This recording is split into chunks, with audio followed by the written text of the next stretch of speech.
Captain की आंखें बड़ी बड़ी थी जो कि उसके ऊपर बहुत अच्छी लगती थी। और ते सोच रहा होता है कि ये मुस्कुराते हुए कैसा लगता होगा, आखिर कोई इतना अच्छा कैसे दिख सकता है। कैप्टन दिखने में रूड तो लगता है लेकिन ये फिर भी बहुत ज्यादा खूबसूरत है। लेकिन मैं उसके लुक्स पे फोकस क्यों कर रहा हूँ? ते खुद को संभालो और अपने मिशन पे फोकस करो। मैं ये सब करते हुए बिल्कुल बेवकूफ लग रहा हूँ। एक सेकंड, ये कैप्टन कहाँ चला गया? अभी तो यही था, ये कहाँ गायब हो गया? ते कैप्टन को ढूंढने के लिए इधर उधर देखने लग जाता है लेकिन उसे कैप्टन कहीं नहीं मिलता। फिर वो दोबारा चलना चालू करता है, वो इधर उधर देखता है, फिर उसे कैप्टन नजर आ जाता है दूर और वो उसी के ही पीछे पीछे जाता है। लेकिन कैप्टन स्पीड में चल रहा था और ते को भागना पड़ जाता है। इस चक्कर में ते काफी लोगों से टकरा भी जाता है। फिर ते ये देखता है कि कैप्टन एक बूढ़ी औरत की मदद करता है उसके बैग उठाने में। वाओ, ही सच्चा हीरो। अभी तो यही खड़ा था, अभी ये फिर से कहाँ चला गया? अच्छा, वो रहा, कैप्टन दिख गया। लेकिन कैप्टन इतने अजीब से घर में जा क्यों रहा है? जेके एक वुडन वॉल्स वाले कैबिन में एंटर होता है जो कि बहुत ज्यादा पुराना दिखने में लग रहा था। ते उस घर के पास जाता है और उस घर की खिड़की में झांक के देखता है। ते के आसपास पूरे में शांति थी और अब उसे जेके के पैरों की आवाज भी नहीं आ रही थी। ओह गॉड, क्या मैंने फिर से उसे खो दिया है? या फिर मैंने कुछ गलत देखा था? क्या पता मैंने जिसे देखा वो कैप्टन ही नहीं था।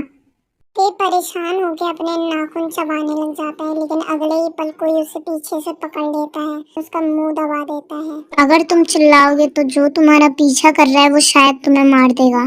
ते को रियलाइज होता है कि जिसने उसे पकड़ा हुआ था वो कैप्टन जियोनी था और ते चुप हो जाता है।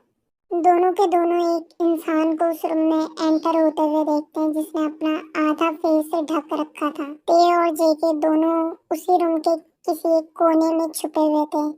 ते कैप्टन की हार्ट बीट आराम से सुन पा रहा था और कैप्टन जियोन आराम से ते की सेंट को इनहेल कर पा रहा था। जो अनजान इंसान कमरे में घुसा था उसे देखकर ऐसा लग रहा था कि वो किसी को ढूंढ रहा है। बाहर मत निकलना जब तक मैं ना बोलूं। जेके इतना ते के कान में बोलकर वहां से चला जाता है और ते की डर के मारे हालत खराब थी। उस कोने से ते को वो इंसान देख तो नहीं पा रहा था लेकिन ते उसको आराम से देख पा रहा था। फिर अचानक से उस मास्क वाले इंसान को ते दिख जाता है और ते उसी की तरफ देख रहा होता है। वो मास्क वाला आदमी भागने की कोशिश करता है लेकिन इतने में ही जेके उसका गला पकड़ लेता है। तुम मेरा पीछा क्यों कर रहे हो? तुम वो नहीं हो जिसका मैं पीछा कर रहा था। तो फिर तुम उसका पीछा क्यों कर रहे हो? क्योंकि किसी ने मुझसे बोला है। तुम्हें ये काम करने के बदले में क्या मिलेगा? 3 चावल की बोरियां। मुझे नहीं लगता था कोई इतना भी बेवकूफ होगा। कौन है वो जिसने तुम्हें ये काम करने को बोला है? वो इंसान कोई जवाब नहीं देता है और वो बार बार कैप्टन के हाथों पर मार रहा था लेकिन अचानक से वो रुक जाता है और जुंगकुक देखता है कि वो मर चुका था। ते ये सब देख के बहुत बुरी तरीके से कांप रहा होता है और ये सब देखकर ते भी बेहोश हो जाता है। ते अपनी आंखें खोलता है और उसे ढंग से कुछ याद नहीं कि हुआ क्या था। मैं ये कहाँ आ गया हूँ? फिर ते की नजर एक इंसान पे जाती है जो उससे कुछ ही दूर खड़ा था। चिंता मत करो, तुम मेरे घर पे हो और तुम यहाँ पर सेफ हो। तुम्हारा घर? क्या तुमने मुझे किडनैप किया है? एक सेकंड, मैं कोई बच्चा नहीं हूँ, मैं अडल्ट हूँ। क्या तुमने मुझे अडल्ट किडनैप किया है? ते अपने हाथों से अपनी बॉडी को कवर कर लेता है। सॉरी, क्या? मेरे पास आने की कोशिश भी मत करना। और मुझे यहाँ पर लेकर क्यों आए हो? सो बेसिकली तुम मेरा पीछा कर रहे थे और कोई तुम्हारा पीछा कर रहा था, फिर मैंने उसे पकड़ लिया जो तुम्हारा पीछा कर रहा था, फिर उसके बाद तुम बेहोश हो गए। तुम्हारा पीछा, हाउ फनी। और मैं ऐसा क्यों करूंगा? हे, वो मेरा है। तुम कैपिटल में कर क्या रहे हो मिस्टर किम? क्या तुम्हें अपने फादर के साथ मिलिट्री कैंप में नहीं होना चाहिए था? क्या तुम अपनी क्लासेस स्किप कर रहे हो? ऑफ कोर्स नहीं। पहले तो मेरा बैग वापस दो। मुझे लगा कि तुम कैप्टन हो लेकिन तुम्हारी स्पीड तो बहुत ज्यादा बेकार है। इस तरह जेके को चिढ़ाता है और फिर घर वापस चला जाता है और फिलहाल ऑलमोस्ट रात हो चुकी है और आज उसने जो भी ऑब्जर्वेशन की थी उसे वो समराइज करता है, अपनी डायरी बाहर निकालता है और उसे लिखना चालू कर देता है। अक्टूबर 1894, डियर डायरी। आज ट्यूसडे था और पहला दिन था जब मैंने पुराने कोरिया को देखा है। लेकिन मैं फिर भी ज़्यादा एक्सप्लोर नहीं कर पाया क्योंकि मुझे अपना मिशन पे ध्यान देना था। मुझे पता था कि स्पाई बनना भी एक मुश्किल काम है, लेकिन मुझे नहीं पता था कि ये इतना ज़्यादा मुश्किल होगा। और मे भी शायद मामला कैप्टन का इस वजह से ज़्यादा मुश्किल है। वो काफ़ी लंबा है, बिल्कुल मेरे जितना ही लंबा है, लेकिन फिर भी वो मुझसे उम्र में छोटा है। उसकी आंखें राउंड ब्लैक बिल्कुल चारकोल की तरह है और उसके ऊपर काफ़ी ज़्यादा अच्छी लगती हैं। उसके कोई अपर लिप्स हैं ही नहीं, लेकिन फिर भी वो उस पर अच्छा लगता है। अगर आसान शब्दों में कहूँ तो वो एवरेज से तो ज़्यादा ही है, कुछ ज़्यादा ही हैंडसम है रियल लाइफ में। वो भले ही दिखने में काफ़ी अच्छा हो, लेकिन फिर भी बहुत ज़्यादा डरावना है। कैप्टन काफ़ी अच्छा इंसान है और इस बात से मुझे खुशी भी होती है। अभी तक तो मैंने पता नहीं किया है कि उसने हमारी कंट्री के लिए ऐसा क्या किया है, पर जब मैंने उसे उस बूढ़ी औरत की मदद करते हुए देखा तो शायद मुझे पहले से ही रीज़न पता है।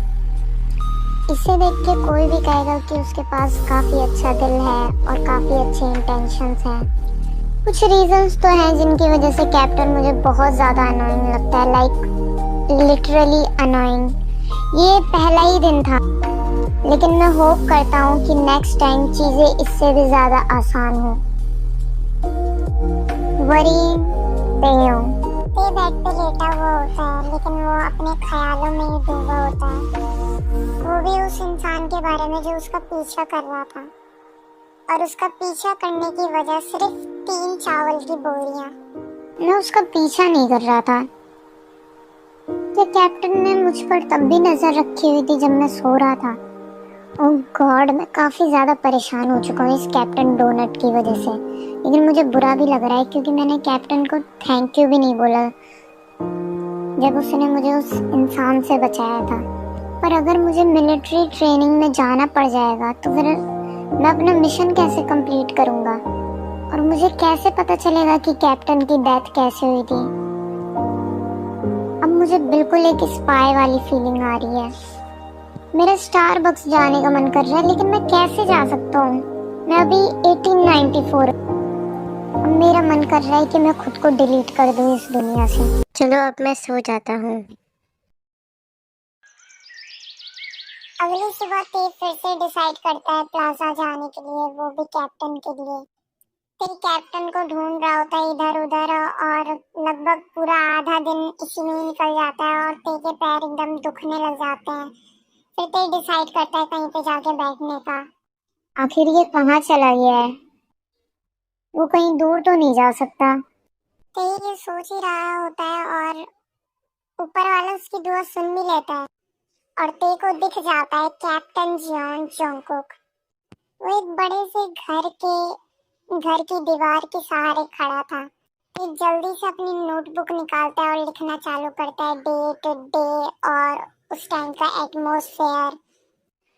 तो ये सब लिख ही रहा होता है और फिर उसके बाद वो एक ऊंचे ओहदे वाले एक बूढ़े से इंसान को देखता है जिसके साथ कैप्टन उस घर के अंदर जा रहा होता है। मुझे अंदर जाना चाहिए, या कम से कम मैं विंडो से ही झांक कर देखूं ताकि मुझसे कोई भी डिटेल मिस ना हो। कम से कम पता तो चले ये सब घर के अंदर कर क्या रहे हैं। दरवाजा पहले से ही खुला हुआ था और वहां ना ही कोई गार्ड था ना ही कोई इंसान था। तो चुपके से घर के अंदर घुस जाता है और उस घर में बहुत सारी विंडो थी, लेकिन उस घर का डिजाइन अमेरिकन की तरह था। मे बी जो इस घर का ऑनर है वो कोरियन नहीं है। तो ये सोचता है और वो चुपके से कहीं घुस जाता है ताकि वो चुपचाप सबकी बातें सुन सके। क्या ये सच है कैप्टन? ये सर, मैं यहाँ पे आपकी परमिशन लेने आया हूँ। मैं आपकी बेटी से शादी करना चाहता हूँ। अगर आपको ये स्टोरी पसंद आ रही है तो इसको ज़्यादा से ज़्यादा लाइक और शेयर कीजिए और कमेंट कीजिए ज़्यादा से ज़्यादा कि आपको कैसी लगी वीडियो।